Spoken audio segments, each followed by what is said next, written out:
الله سبحانه عنده عوض عن كل فائت.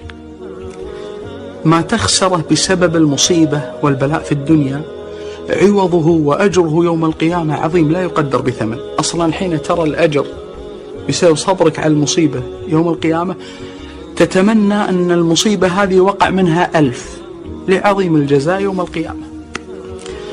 قل الحمد لله، قل الحمد لله على كل حال، قل يا ربي تيسرت أو تعسرت فقط رضني بما قدرت وقضيت.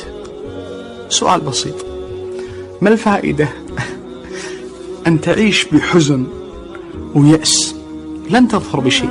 لا، عش بأمل يسر خاطرك ويشرح صدرك، خير لك من أن تعيش على اليأس. الله يفرج عنا وعنكم ويسر أمورنا يا رب العالمين. يا مساء السعادة والسكر الزيادة، مساءكم معطر بذكر الله. اللهم صل وسلم وبارك على سيدنا محمد وعلى آل سيدنا محمد. زي ما انت شايفة كده مستمرين في تنظيفات شهر عيد الأضحى المبارك. كل سنة وانتم طيبين. طبعا هنا أنا قمت من النوم وولادي نايمين، قومي يلا نفذي واعملي كل اللي نفسك فيه قبلها بساعة ساعتين كده. صدقيني هتسهلي على الناس وهتعملي كل حاجة على ما يقوموا من النوم كده تكوني ظبطت الدنيا. طبعا هنا انا قمت صليت الفجر، وبعد اذان الفجر على طول خدت بقى الخداديات بتاع الانتريك كلها كانت مش عجباني كده، قلت اغسلها بما اني انا زعلانه يا جماعه. يعني هي تنظيفات وهنقل ان شاء الله، فادعوا لي بقى لان انا تعبت بجد، فربنا ييسر لي يا رب ويسهل لي الصعب، لان طبعا انا نفسيتي متدمره، فمش عايزه اديكم الطاقه اللي هي السلبيه، عايزاكم كله يبقى نشاط وحيويه وطاقه ايجابيه. ما علينا، مهما يحصل قوتنا فينا ومحدش هيقدر علينا. طبعا هنا انا في عز ما ببقى زعلانه ببقى بضحك برضو، يعني الحمد لله. قدر الله ما شاء فعل، هقول لكم في الفيديوهات اللي جايه.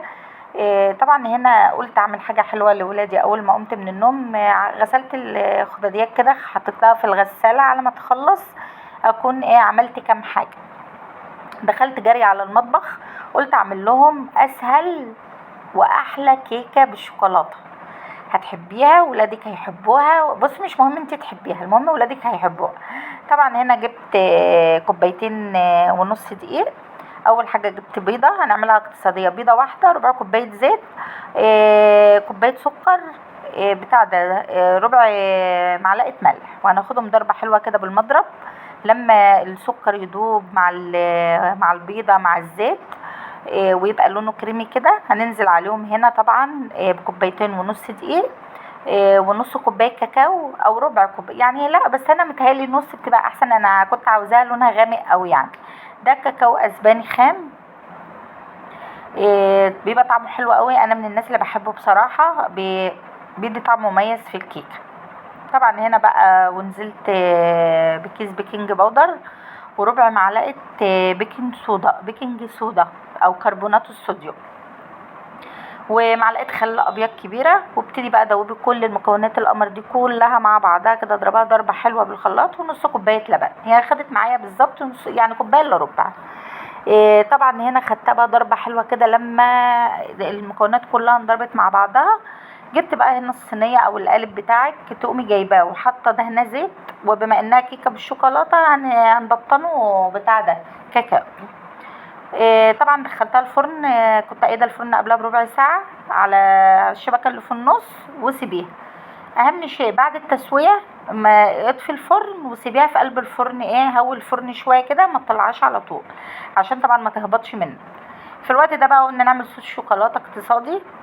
طبعا جبت هنا 3 معالق كاكاو خام، حطيت عليهم كيس نسكافيه، وحطيت هنا ربع كوبايه سكر او 3 معالق سكر، وهبتدي هنا بقى واحط معلقتين زيت واضربي في الخلاط. انا هنا استسهلت بصراحه بما ان المضرب ما كانش نضيف بقى من مكان ما انا كنت بعمل الكيكه، فانا قلت خلاص بقى استعمل المضرب، بس هي كانت في الخلاط هتكون نتيجتها احسن واروع واجمل، بس انا سهلت على نفسي، انا اعمل صوص اقتصادي وفي نفس الوقت طعمه حلو.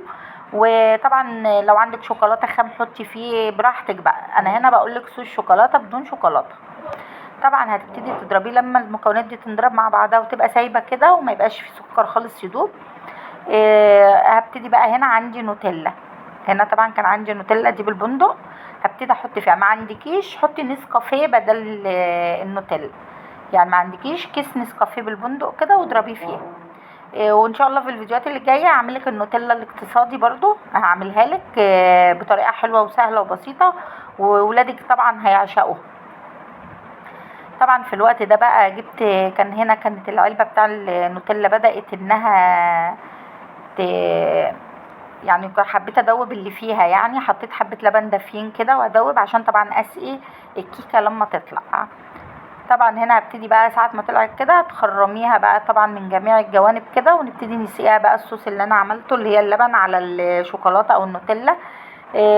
ما عندكيش حطي نص معلقه كاكاو ودوبي فيها اللبن كده، وحطي برضه عايزه تخليها لبن ساده كده هتبقى قشطه خالص وجميله من ايدك وتسلم ايدك مقدمه.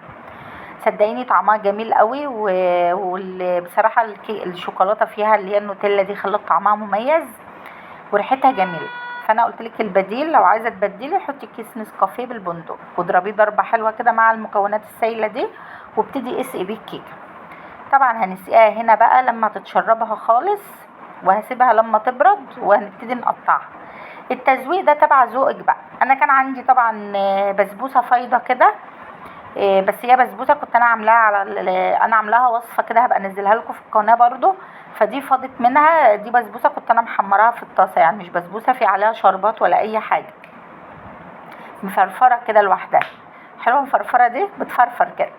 طبعا هنا هبتدي بقى احط هزوقها بالبسبوسه وجوز الهند. بصراحه انا اولادي قاموا بصوا على الريحه وكانوا متفاجئين ان انا عامله لهم بقى حاجه حلوه وما كانوا طالبينها مني. فانا يعني لقيت المكونات متوفره عندي وكده، قلت خلاص اعملها لهم، ومني بسلي نفسي فاصل واواصل على ما الغساله تخلص لي الخداديات وكده، اكون خلصت برضو صينيه الكيكه القمر الجميله اللي انتوا شايفينها دي. طبعا جبت هنا بقى اللي هو البسبوسه اللي كانت فايضه مني برضو، كنت عيناها كده في قلب التلاجة، قلت خلاص ازوق بيها الكيكه، وكان طعمها جميل ومميز برضو، ادى الطعم حلو قوي في الكيك. لو وصلتي معايا لهنا حطي اللايك واشتركي واكتبي لي كومنت حلو يشجعني. اختكم نفسيتها متدمره، عايزه حد يطبطب على قلبي كده. انا بدعي من ربنا ان ربنا يطبطب على قلبي ويعدي الايام اللي انا فيها دي على خير ان شاء الله.